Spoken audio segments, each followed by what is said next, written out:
How y'all doing out there? Good morning. This video today gonna be about Dominique Wilkins talking to Vlad TV about racism in North Carolina and touched on some really deep issues. Dominique Wilkins was one of the greatest basketball players ever, and the human highlight film. And for my money, you know, um, all due respect to Dr. J before him, and I'd say Vince Carter after him. Neek was that dude, the tomahawk dunking. He was the standard. All due respect to Jordan too, but Nick was my dude in the 80s as far as dunking, and Dr. J before that. But I said that Vince Carter, went another level, but Dominique was a standard. But anyway, we know how about his Hall of Fame career and his impact and what he did as a player. But when you hear about his upbringing and when he grew up in North Carolina, it was really like to hear that part of the interview. And again, those are the types of interviews that I like to hear because it tells the truth about.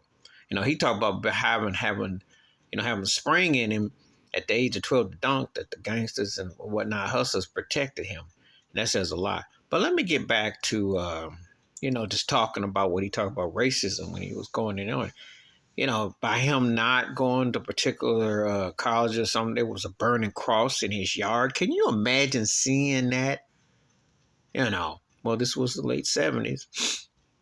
Some people think that this don't happen or don't understand, but this was real. And then one of the toppers, one of the cappers is that his high school prom, which he said he didn't go to, was racially segregated. There was a white prom and there was a black prom. The white students got the more prominent gymnasium, the black ones got the whatever room. That alone is like, whoa. That's how he grew up in 1979. Yes, I said 79. I didn't say 69, 59. 49, 39, 29. I said 1979. You look at things, you ask, some people don't understand when you talk about how racist and how things are.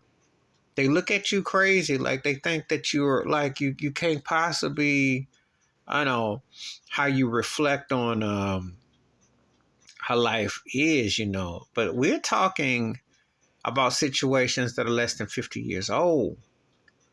That this was legalized. This is mentally devastation.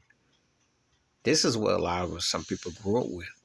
And when you talk about a guy who went to where Dominique Wilkins, the accomplishments he did, but that was the foundation that was set in place. You don't get that out your soul and your system. So it tells a lot in itself. Please hit like, subscribe, welcome thoughts, comments. And I do respond. Thank you. Wash your hands. Keep your mind clear. Watch out for another shitter if you like. And again, this is the stories that need to be told because more often than not, when it gets glossed in the NBA, everybody get romanticized and stuff. These are the stories that need to be told.